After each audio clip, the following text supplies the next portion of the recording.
self-help has this kind of negative connotation because how sad does that sound? Like self-help, like I have to do it all by myself.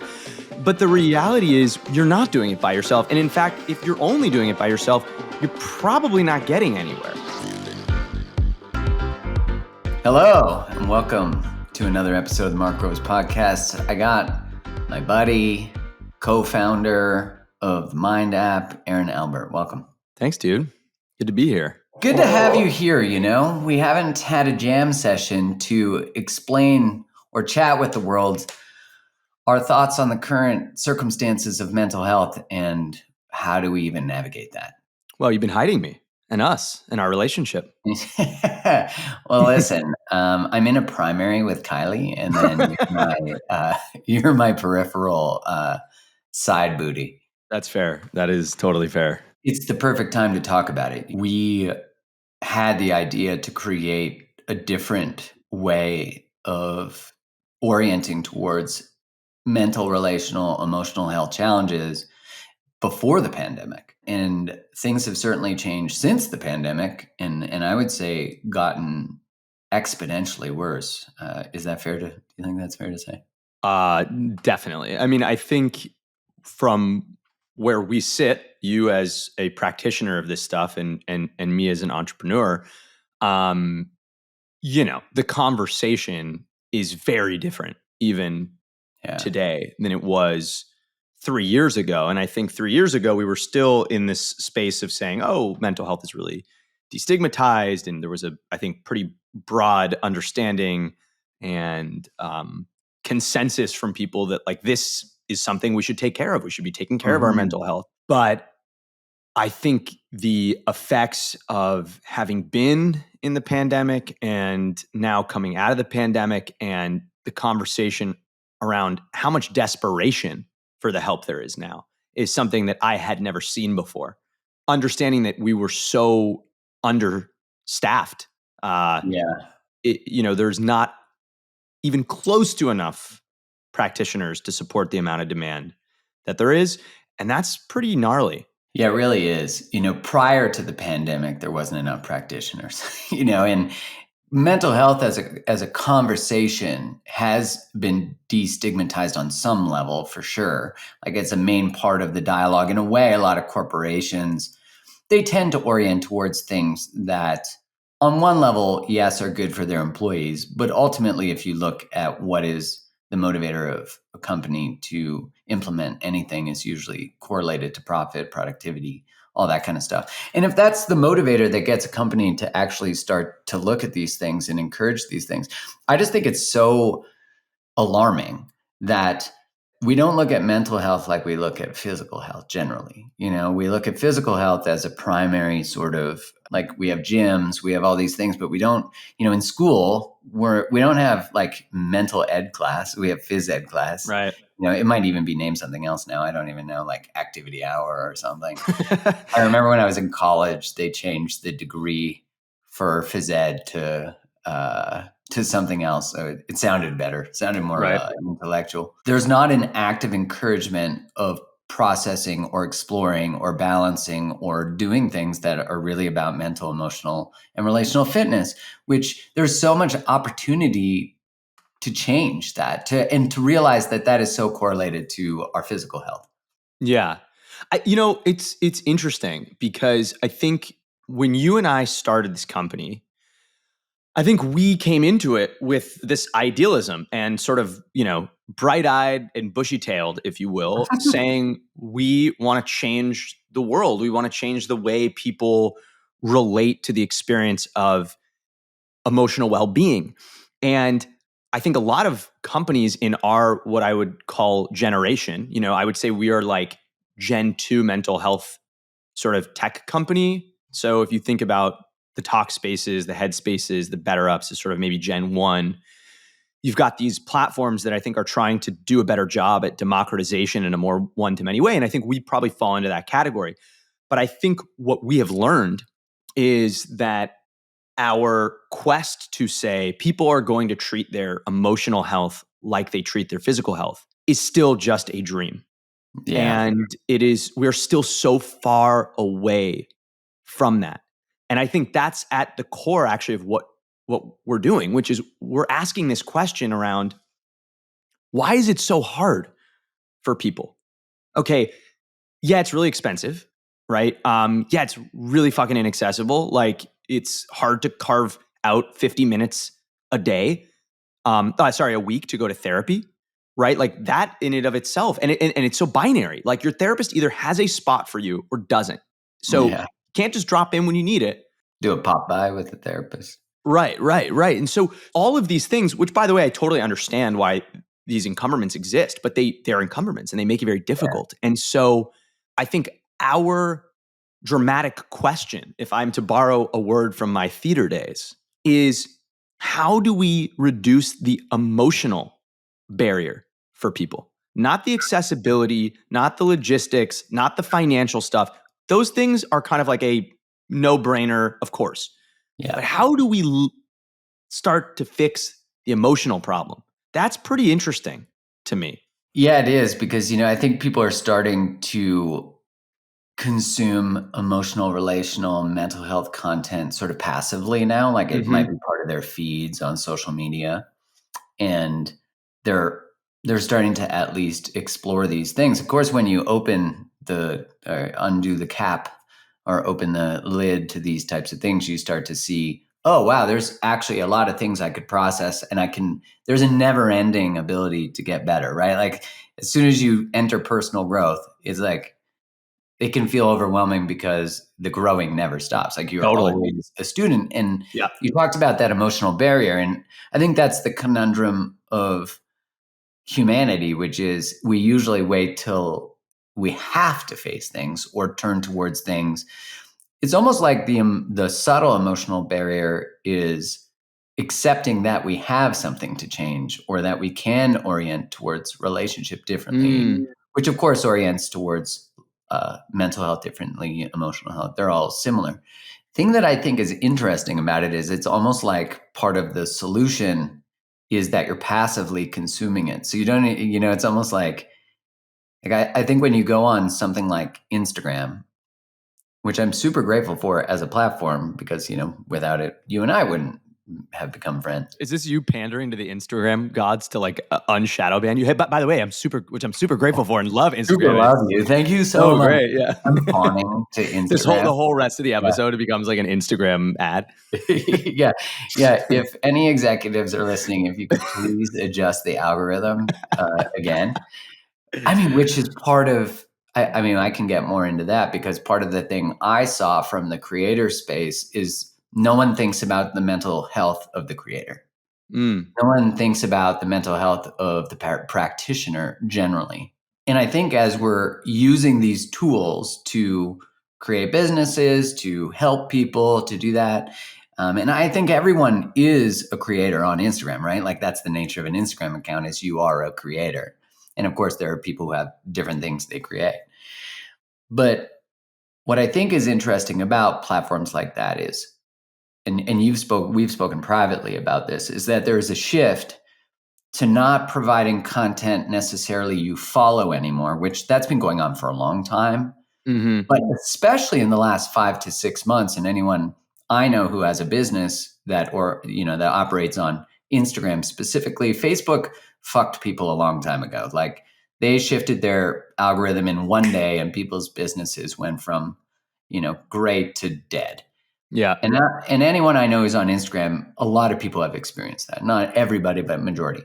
In the last 5, 6 months. But what we've also seen, and you can speak more to this because I don't understand it necessarily as well, is that they're providing content that is stickier, not necessarily content you follow. So there's a lot more content that's being delivered to feeds that isn't actually from people I follow. It's just from, hey, we think you're going to like this. And what do you call that? Content first? I forget what the language you use around that. Recommendation media. Yeah. So instead of social media, just for context, right? Historically, we've starting with kind of, I don't know, going back to the live journal, maybe even days. But yeah, MySpace, right? These social platforms are all built on social graphing, right? So it's the idea that I have a friend and I follow that friend, and then I may follow that friend's friend, but ultimately there is like a web that gets created, sort of like a mycelium network, if you will. Ooh, And nice uh, reference. what TikTok did, which completely has sent Instagram kind of floundering, is they just started prioritizing content that was totally random that people were stopping on. When you build a social platform, the hardest part about building a traditional social platform is that you have to have friends on it for it to be relevant to you. And what TikTok saw was this opportunity because they had purchased this company. It used to be Musically, and it was this kind of like make your own sort of music video app. And what they saw was there was all of this organic growth happening because people were just being entertained by content. And so they said, well, wait a minute. If the biggest barrier for someone to build a social media company is to get their friends using the platform, and that's very, very, very, very hard these days. Clubhouse was like a total anomaly, and even that didn't stick Yeah, around. it So died. it's very, very hard. They said, wait a minute, if we just go all in on being a user generated media company instead of a traditional social network, all of a sudden we don't need to have all the prerequisites that once existed to become a really big company. And they've done that. And what's been incredible is that it is really fucking entertaining. And It they are really is. so good Easy at to ignore. figuring out. Yeah, the algorithm is so good at figuring out what even if you stop on something for just a few more seconds, that's how the algorithm works. Is it's based on what you stop on and the number of seconds that you stop on that thing for. And that starts to prioritize those things in the algorithm. And eventually all of that accumulates. It's really, really wild because it is the future, I think, of where this stuff is going. But it also means that people are no longer seeing the things that they've asked to see. They're just getting fed the things Yeah. that these media platforms want them to see. They may be good for them. If you're somebody who is on a personal growth journey, your TikTok may be full of personal growth material. And that actually might be really helpful. And what you must know is that there is also an algorithm making sure that that stuff is not only helpful but keeping you there. And so it's very tough to know, what is good and what is evil in these things. Yeah, it's also a fine line between what is ethical, because is the data driven uh, awareness of someone's unconscious patterns, right? Like even their unconscious extra microseconds on something that then drives, that's almost like how addiction continues, right? It's like we spend a little longer with the thing. It's like if you kind of hesitate a little when you see a beer being advertised and you're an alcoholic, and all of a sudden you see beer everywhere, is that not exploitive? We would say that's exploitive of a potential addiction that you might have. Yeah. But we don't do that with content. And I notice because I'll say not interested about something so that I can curate my feed. Yeah. But they'll every once in a while drop in like a booty dancing or like some, They know and you like, too well, buddy. right, like you, I'm a can, you can say biological you're not being. interested all you Right, exactly. want. Like I'm like, I try to say not interested so my feed doesn't have booties hitting the floor. But Right. I know that I'm like, I gotta hit not interested because Kai's like, what are you looking at, oh, Mark? there's this great dance video. Have you seen the guy who looks at videos and there's like a bunch of girls dancing who are in like, I don't know, bikinis or something. And then the wife's like, what are you looking at? And he's like, their lights out because the like bulbs burnt out in the ceiling. He's like, No, they I need haven't to seen fix that. that. I think it is an interesting time because in that now what has happened with, dare I say, without our consent is what we originally signed up for. Although there is passive consent by consuming the content. But what we originally signed up for on Instagram is different than what it now is. And that's the evolution of business. That's the evolution of everything. But imagine if, and this is sort of the vision of mine, is one, the creators are really valued at a high level and they're not exploited and extracted from. Because what I noticed on Instagram that was happening for me, and I was saying this to a group I'm running right now, that if I was to start all over again, I would not run an Instagram now because of the mental health toll that it's had on me. Like I didn't know that at the time and no one knew that. And I'm very grateful for it. Again, Instagram executives, thank you. I'm very grateful for it. And if I was to start over, I would find a place that was really, that valued me as a creator and wasn't going to just shift things. Because I think one of the things about creating a business on Facebook or Instagram is that, or any of those, is that they can literally just shift it and your business is gone. Yeah.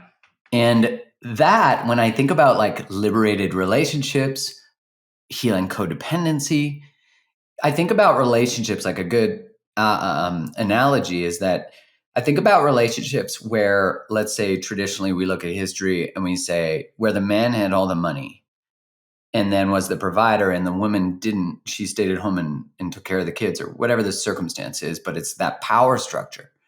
Is like the women often couldn't leave because there was financial dependency. Uh-huh. And that actual same power dynamic happens on these structures, even though we don't necessarily consciously understand that. That happens. Yeah. And what I love about what we've created is it is about actually empowering and valuing the people who are the practitioners. Because Right. when you do that, you actually allow them to feel free, to feel like they're building something, they're part of something.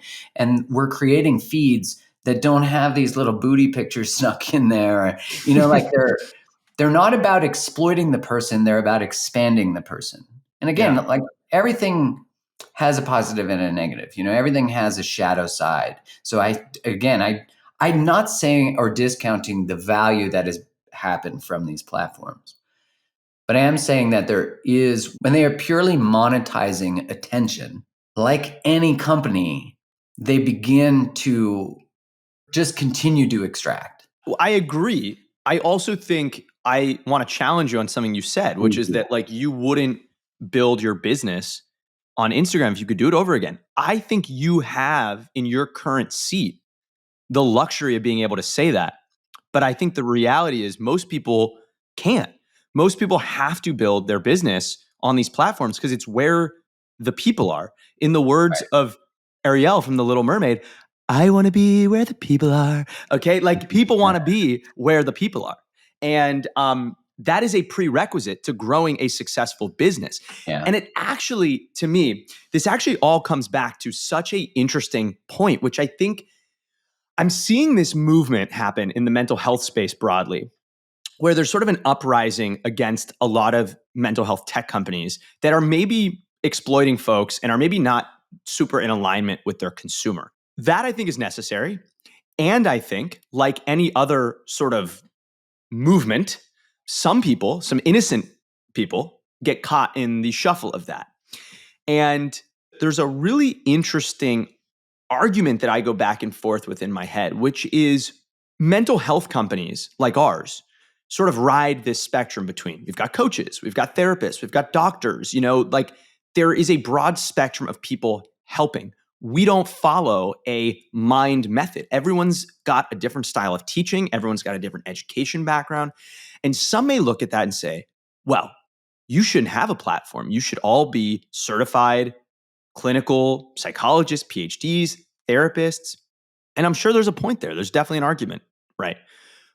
But my argument is much greater, which is people are not responding to that. And so if you're trying to force feed people broccoli because they need vegetables, and they're like, I'm not gonna eat the vegetables. It doesn't matter how nice the broccoli is. I'm not eating it. Maybe you need to try green powder, right? Like we shouldn't throw the baby out with the bathwater. And I think that's one of the challenges in this space is that there is this kind of expectation that it either needs to be white coated lab people with all the certifications or it shouldn't exist. And I think what we're trying to let people know, and by the way, I think this is the same thing with Instagram, which is why I started making this point. I think with, what we're trying to get people to see is that there's a lily pad. There's like a space between. We're just saying, hey, we're just trying to get people to start that journey, to start wanting to invest in themselves. We don't need to be the clinical resource. And I think to bring the point back, it's the same thing with Instagram and social media, which is it's really hard to know, like, fuck, well, where else are people going to get it? Like, is it okay that exists here? Because at least it's getting people to access it. And that's such a tough question to wrestle with. I am constantly going from one thing to the next. I live a busy life and I'm often grabbing my nutrition on the go. And I, like you, I'm guessing, want to eat lots of greens. I want to crush greens all day long. I don't want to take the time to make a salad or do a juicing and have to deal with all that mess. And so Organifi's green juice has really been the answer for me. It's super simple. It just takes 30 seconds to prep. You got no shopping, no chopping, no juicing, no blending. You just add water, you mix it up, and you drink it up, and you let your body soak in the benefits. And they've recently just made their flavors super powered with crisp green apple, which I love, and also mint.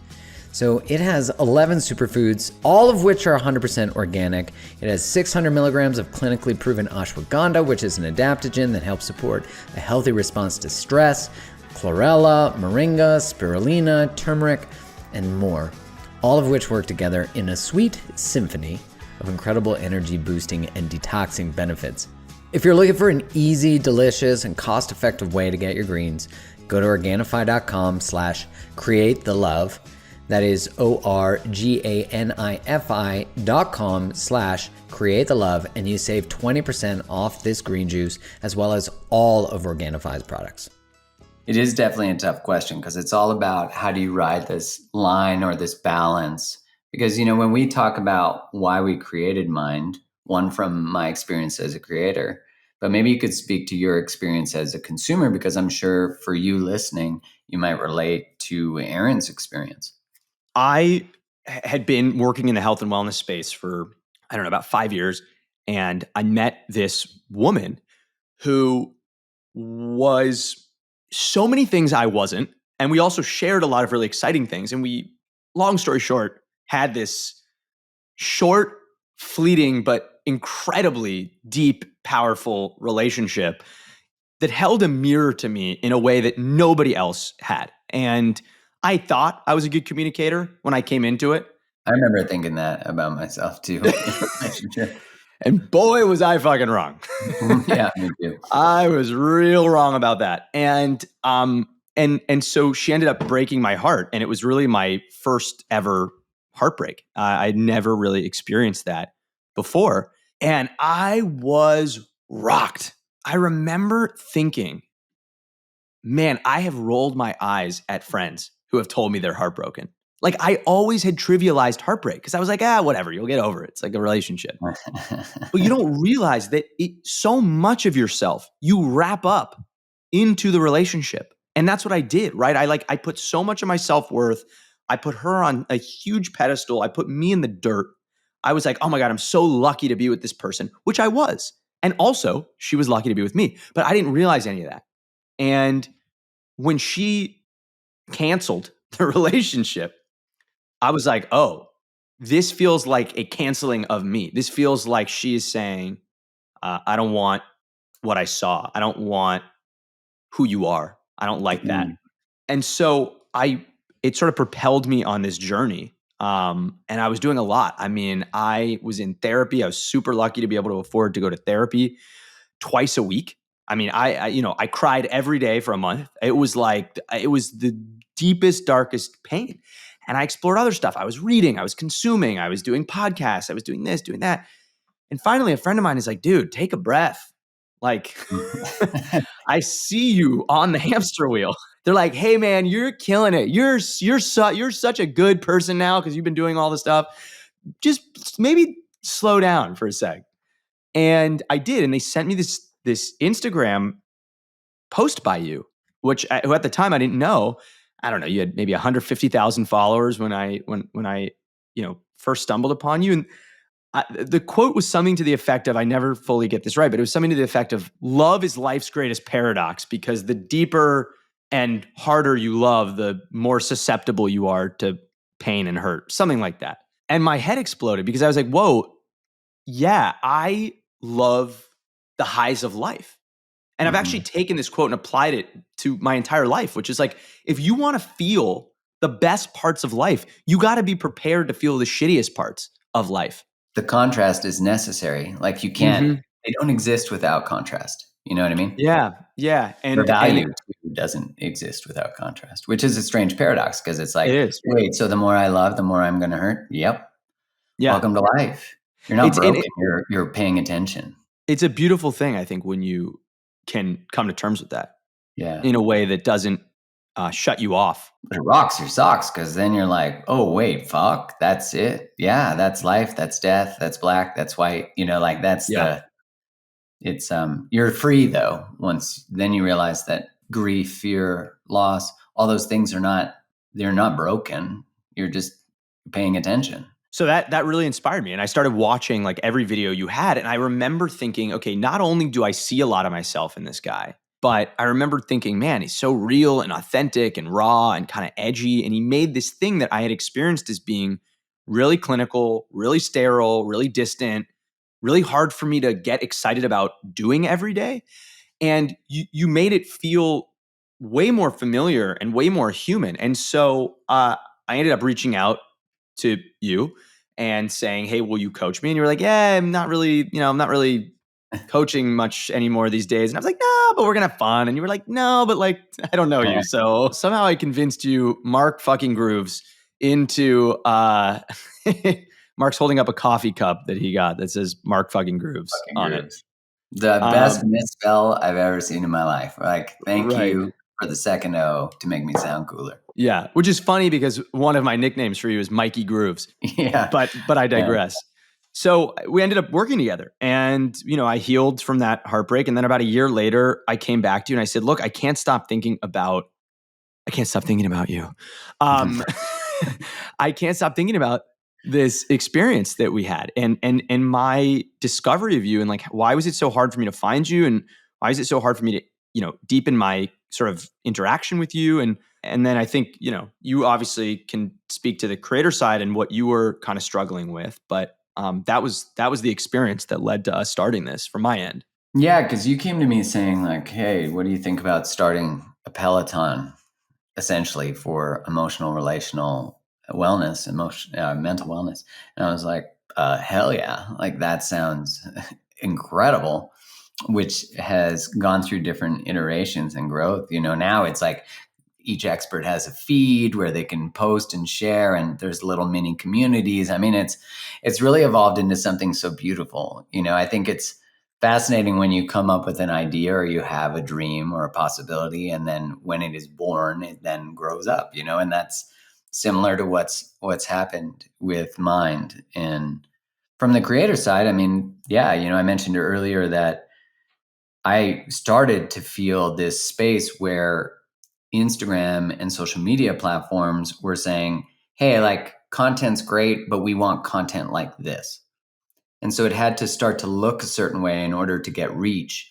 And while I understand that, I started to experience this feeling of, oh, I have to create this kind of content. And early in my career of creating and writing and sharing, I had made a commitment to myself, although I abandoned it, unfortunately, which caused me a lot of anxiety I didn't know the source of till I knew the source. But I had made a commitment that I would write about the things that mattered to me, no matter how popular they were. Like I'd do it for truth, not for applause. And these algorithms were shifting in a way that I started to shift to accommodate the algorithm.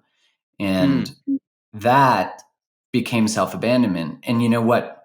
This might sound weird to people, but what I was starting to experience when you start to shift your own behavior to accommodate an algorithm, you actually start to become a conduit for the extraction of attention from the people who consume your content.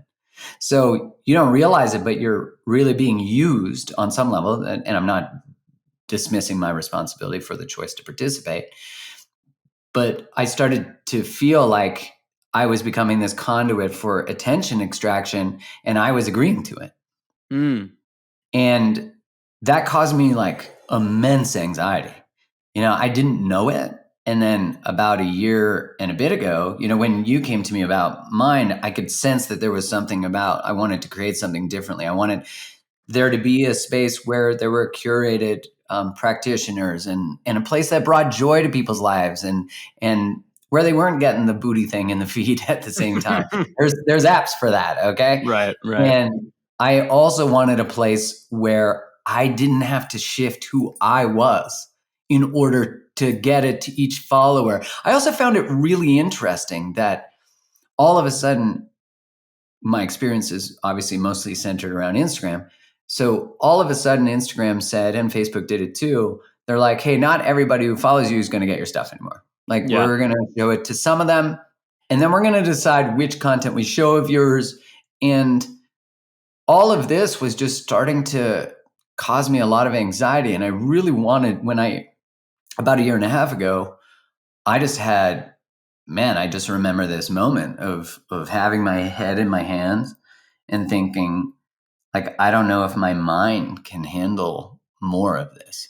Like, I felt, it was the first time that I took a month off of Instagram, and I had to take time off of work because I couldn't keep going in the direction I was going, but I didn't know why. Like, I needed the pause in order to self-reflect and just really experience what was going on. And I remember having my head in my hands and thinking, like, I'm afraid of what's going to happen to my mind. Like, I thought my mind might fracture. And I started to cry. And I just realized that I just couldn't keep going in the direction I was going. Again, not consciously. I think this is how challenges show up when we suppress feelings, when we suppress expression, when we suppress. I mean, granted, as that's all happening, there's also a worldwide trauma going on, so this is all compounding. But then I was telling you, and I was telling other people that in that time, I deleted Instagram from my phone, and I had a Whoop on. And the Whoop tracks your heart rate variability, and the higher your heart rate variability, the more in parasympathetic that you are. Your nervous system is more in rest and digest because there's more variability between your heartbeats, but that's a whole other podcast episode.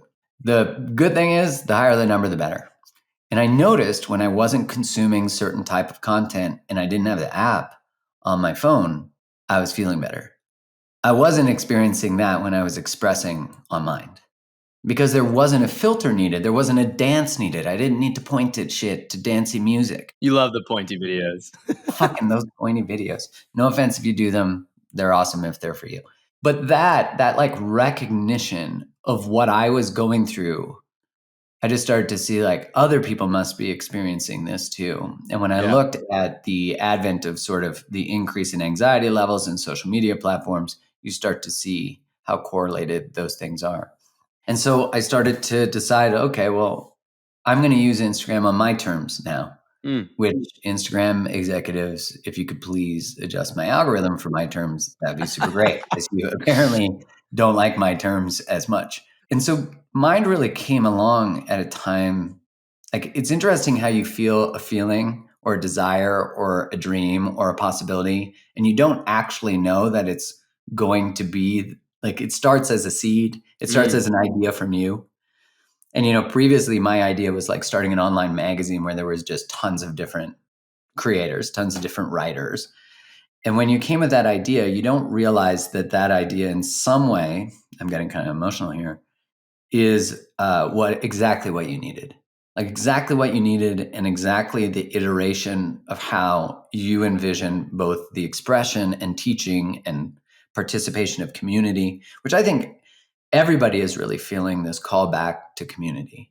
Yeah. This call back to shared values, this call back to, like, we're all interested in growth. We're all interested in expansion. We're all interested in curiously exploring our relationship patterns or whatever it is. And so, man, it's amazing when that becomes the gift you need and exactly the solution in some way to where your anxieties were coming from. Like, you don't know you're creating the thing that is actually what you ultimately wanted on the platform that you're trying to adjust yourself to meet an algorithm. And I'm like, wow, wouldn't it be beautiful if there was a place where there wasn't an algorithm that said you don't get to be you? Yeah, I mean, I think that's the beauty of entrepreneurship, and one of the like beautiful parts of life and the world that we live in is that there's so much opportunity for us to build the things we want to see in the world. And that's what we've done. And it's what I think we are trying to empower people to do in this space. I think self-help has this kind of negative connotation because how sad does that sound? Like self-help, like I have to do it all by myself. But Right. the reality is you're not doing it by yourself. And in fact, if you're only doing it by yourself, you're probably not getting anywhere. You're doing it with teachers, you're doing it with other folks. And I was just reading something the other day and I can't remember where I read it. And so, don't quote me on, the efficacy of this, but I was reading something the other day that said the number one thing you can do to somebody who is struggling with any sort of mental, emotional challenge is just to tell them that they are not alone in this. It sounds kind of cheesy, honestly, but I think the reality is when I think back to my breakup, and I'm sure when you think back to that moment you had your head in your hands and thought my brain's gonna explode, you feel so fucking alone in those moments. You're just like, man, like, It's terrifying. yeah. And I think that's part of what's so scary about putting yourself in a position to feel the highest highs and also the lowest lows is that it has been historically a very lonely process to feel low and to feel down and to navigate. And that's a really big part of what we are trying to do is to make feeling and emotions and these life moments not feel so singular and not feel so scary. Yeah. And honestly, to kind of say to you, hey, you're special, but you're not that special. For that to be like, oh, fuck, I'm so glad I'm not that special. Right. Because Right. Francis Weller talks about how there's a narcissism to suffering because we think that we're the only one. And then that causes us to isolate and then believe no one can understand what we're going through. But he talks about how essentially when you start to share or participate in support in whatever avenue you're looking for, you actually start to see that you're not unique, as you're saying. Like you start to see that actually other people have a path through this. Other people have walked this path. And that is actually great because although suffering can create isolation, it's the reason that emotional pain shows up in the same places in your brain as physical pain, as well as loneliness does too, is because in some way, the theory is that we're then like called to find other, called to find community. And in a culture or cultures that have celebrated overt individualism, it's so important. As I said before, we return back to community. We return back to these spaces where we can grow together. We can actually start to see that we are not alone. And I love what you said. I see the total value in saying to someone, you're not alone, because in the moment with my head in my hands, I did have, 3, 4 people around me who loved me, and it's almost like they know that I can't keep going in that direction. And they might not be able to actually understand what's going on literally in my mind in that moment where I'm afraid. And I remember Googling, am I having a psychotic break or a nervous breakdown? And I was grateful to say I didn't go beyond, like I paid attention to the red alert. Yeah. And when I look back, I see all the little moments of invitation to stop and orient differently. But I think when we say you're not alone, which is really what the intention of mind is, the intention of the app is, the intention of the experience, the intention of the teachers, is because there is this hand that shows itself to you, even if it's through a phone or it's through that says, hey, we got you. And I think we need that like sense of hope, Definitely. that can come from a friend texting, it can come from someone saying, hey, like you're not alone. If you need me, I'm here. And then Right. we're like, oh, there's a North Star, there's a light. And sometimes it's the only light.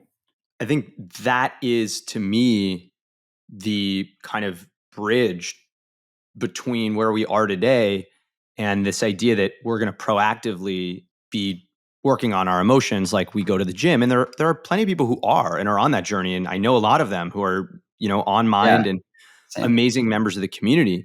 I think, it's starting to encourage behavior of people who maybe aren't as deep in the work yet to recognize that even though their experience of therapy or mental health or the space may have been very binary in that, like, I'm either dealing with insurance and paying lots of money and doing it, or I'm not.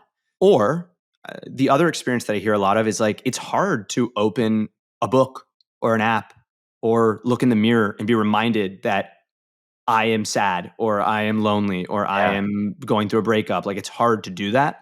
But I think this invitation to be a part of something where everyone's kind of going, fuck yeah, like, let's keep growing and supporting each other, and let's do it in a space that feels dynamic and social and familiar, honestly. Like, not like a weird, like, sterile, freaky doctor's office. Like, that's not where like people want to heal. Right? Like, I literally had to go to the hospital the other day for like a MRI, and I was like, fuck, I hate it here. Like, can they not make Whenever they pull that paper out on the table and rip it off, and it's like the kind of toilet paper that cuts your asshole, you know? Like, it's not friendly paper. I'm like, can we just make this better? Can we just make Right? this not Can feel you just add one more layer to the toilet paper? Like, right? why does it have to be a knife to wipe your ass? You Yeah. know? Anyways.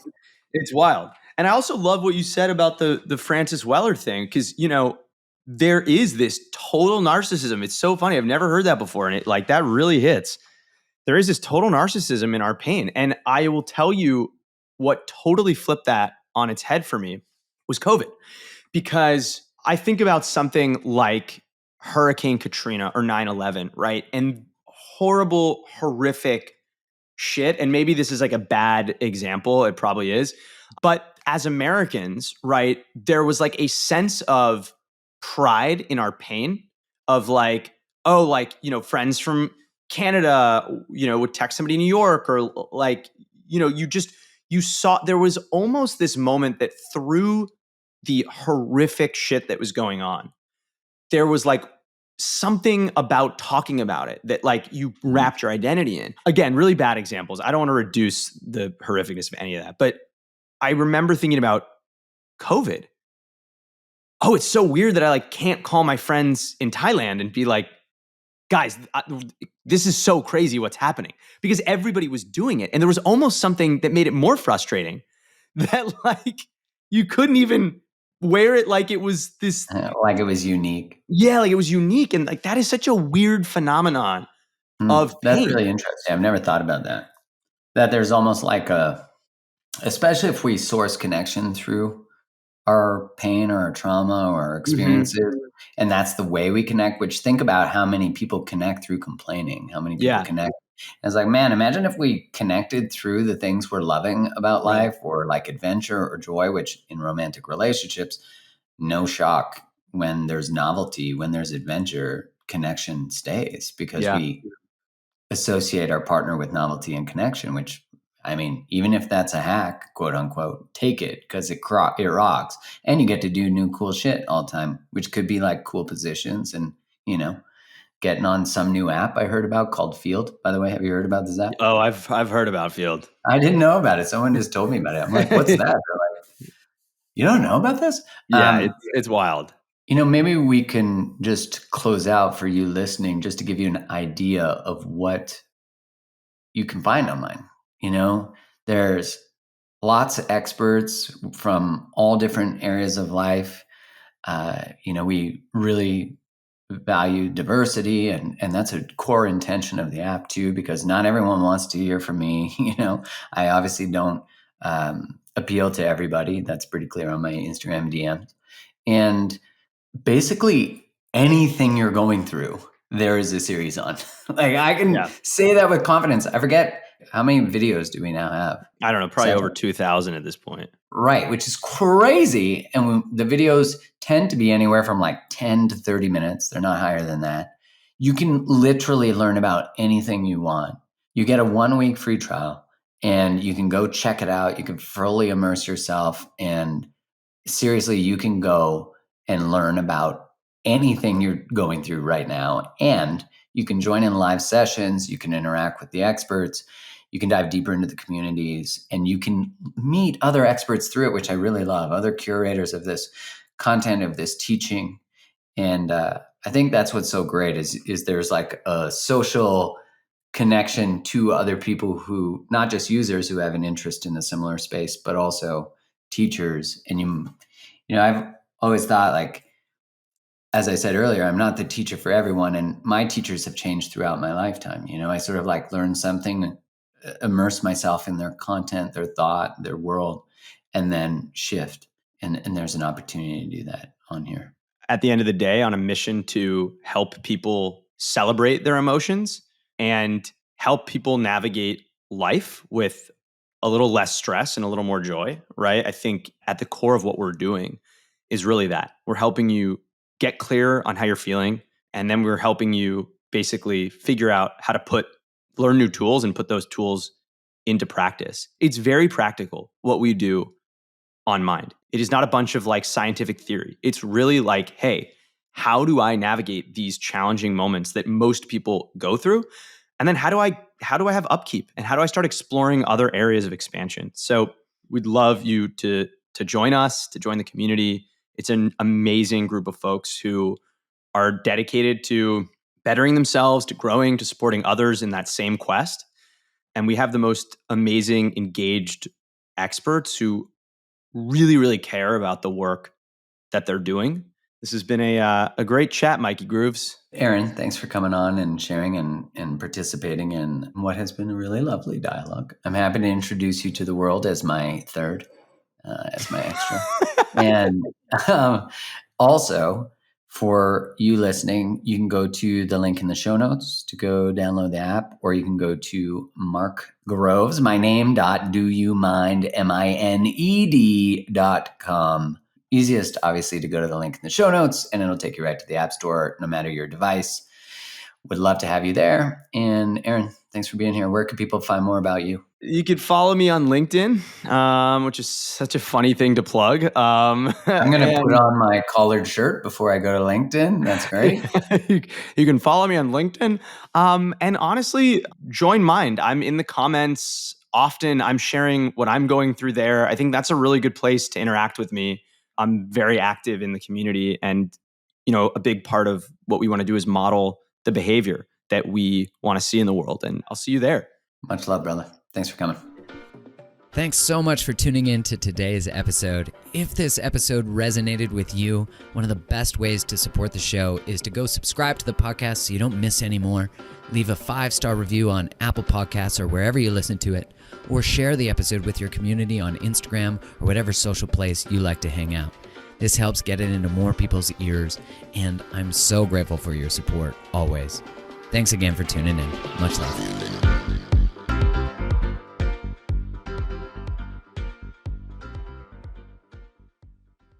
Look at this sweet bad boy. Mark fucking Grooves. I spelt it right, but they actually put 2 O's.